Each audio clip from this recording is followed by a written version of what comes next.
Sa ika-13 araw ng impeachment trial ni Vice President Sara Duterte, humarap bilang bagong testigo ng prosekusyon si COA ICFAO State Auditor Sailin May del Campo kaugnay ng Article 1 ng Articles of Impeachment na tumatalakay sa confidential funds.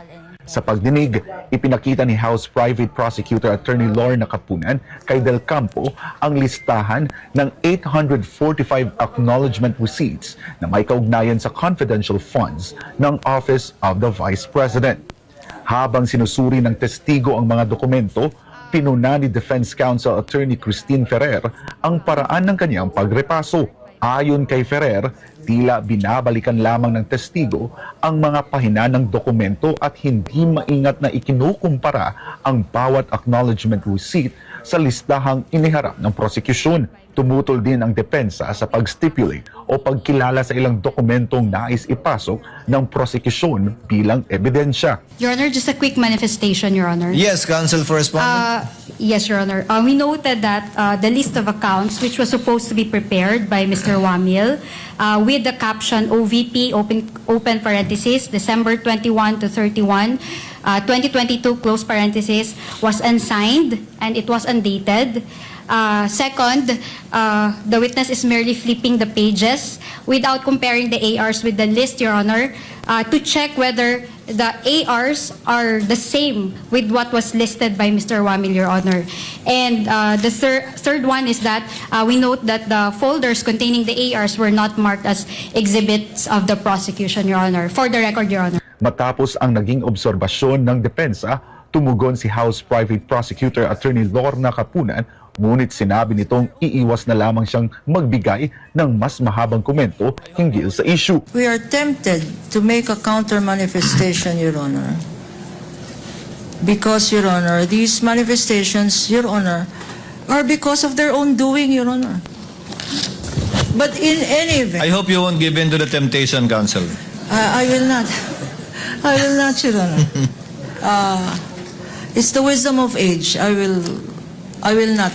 Dahil sa kakulangan ng oras ng pagdinig, iminungkahi ng prosekusyon na sa labas na lamang ng impeachment court ipagpatuloy ang pagsusuri ng testigo sa mga dokumentong iniharap.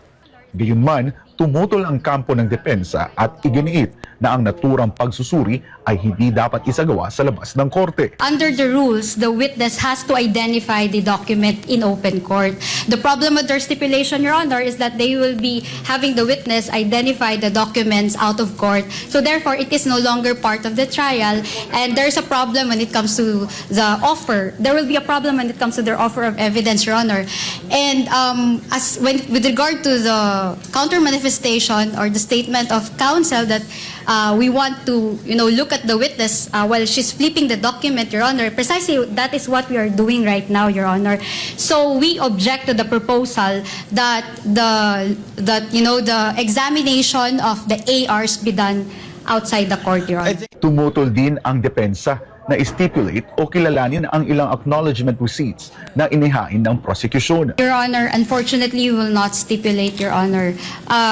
We didn't stipulate in the case of Wamil, Your Honor. The same position is maintained, Your Honor, in the case of this witness, Your Honor, because after the ARs have been submitted to the Commission of Audit, Your Honor, the OVP and the DepEd no longer had control over these ARs. So therefore, we do not know what were the receipts that were provided by the COA and how many receipts were given by the COA to the prosecution, Your Honor.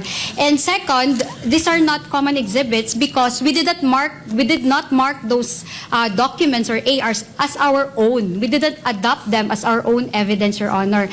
And third, the ARs that were presented or are being presented now by the prosecution have not been compared with our own copies, Your Honor. So we cannot determine with certainty, Your Honor, if their ARs are actually identical with our copies, Your Honor. Counsel, So that we is cannot- precise. Bilang kompromiso, naghain ng motion si Attorney Lorna Capunan na ang clerk of court ng impeachment court ang mga siwa sa isang sesyon kung saan maaaring suriin ng kampo ng depensa ang mga dokumentong nakatakdang gamitin sa testimonya ni Del Campo.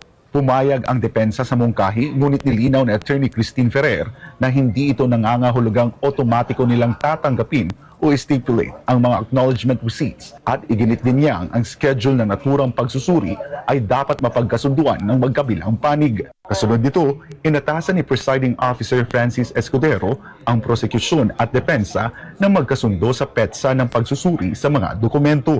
Sa ika-13 araw ng impeachment trial ni Vice President Sara Duterte, humarap bilang bagong testigo ng prosekusyon si COA ICFAO State Auditor Sailin May del Campo kaugnay ng Article 1 ng Articles of Impeachment na tumatalakay sa confidential funds.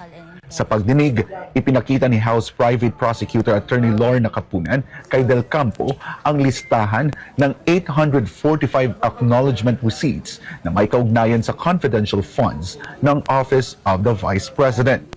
Habang sinusuri ng testigo ang mga dokumento, pinuna ni Defense Counsel Attorney Christine Ferrer ang paraan ng kanyang pagrepaso. Ayon kay Ferrer, tila binabalikan lamang ng testigo ang mga pahina ng dokumento at hindi maingat na ikinukumpara ang bawat acknowledgement receipt sa listahang iniharap ng prosekusyon. Tumutol din ang depensa sa pag-stipulate o pagkilala sa ilang dokumentong nais ipasok ng prosekusyon bilang ebidensya. Your Honor, just a quick manifestation, Your Honor. Yes, counsel for respondent. Yes, Your Honor. We noted that the list of accounts, which was supposed to be prepared by Mr. Wamil, with the caption OVP, open parenthesis, December 21 to 31, 2022, close parenthesis, was unsigned and it was undated.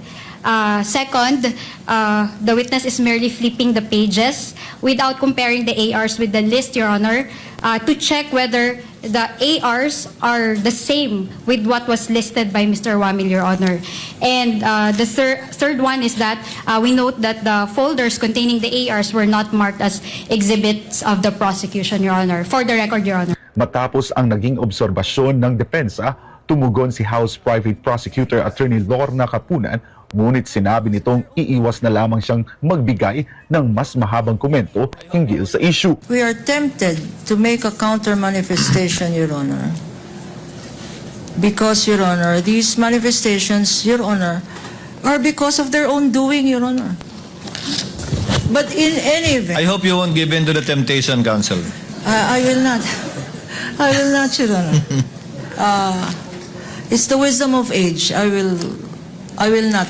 Dahil sa kakulangan ng oras ng pagdinig, iminungkahi ng prosekusyon na sa labas na lamang ng impeachment court ipagpatuloy ang pagsusuri ng testigo sa mga dokumentong iniharap. Gayunman, tumutol ang kampo ng depensa at iginiit na ang naturang pagsusuri ay hindi dapat isagawa sa labas ng korte. Under the rules, the witness has to identify the document in open court. The problem with their stipulation, Your Honor, is that they will be having the witness identify the documents out of court. So therefore, it is no longer part of the trial, and there's a problem when it comes to the offer. There will be a problem when it comes to their offer of evidence, Your Honor. And with regard to the counter manifestation or the statement of counsel that we want to, look at the witness while she's flipping the document, Your Honor. Precisely, that is what we are doing right now, Your Honor. So we object to the proposal that the examination of the ARs be done outside the court, Your Honor. Tumutol din ang depensa na stipulate o kilalanin ang ilang acknowledgement receipts na inihain ng prosecution. Your Honor, unfortunately, we will not stipulate, Your Honor. We didn't stipulate in the case of Wamil, Your Honor.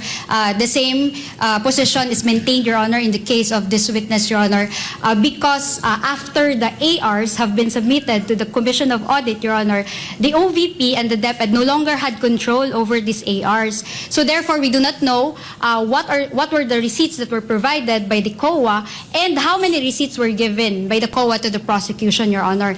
And second, these are not common exhibits because we did not mark those documents or ARs as our own. We didn't adopt them as our own evidence, Your Honor.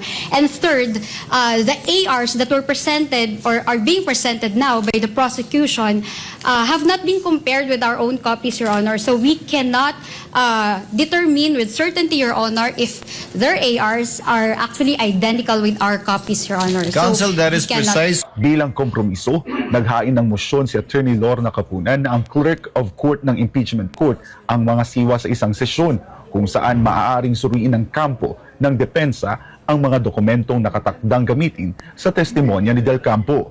Pumayag ang depensa sa mungkahi, ngunit nilinaw ni Attorney Christine Ferrer na hindi ito nangangahulugang otomatiko nilang tatanggapin o stipulate ang mga acknowledgement receipts at iginit din niyang ang schedule ng naturang pagsusuri ay dapat mapagkasunduan ng magkabilang panig. Kasunod nito, inatasan ni Presiding Officer Francis Escudero ang prosecution at depensa na magkasundo sa petsa ng pagsusuri sa mga dokumento.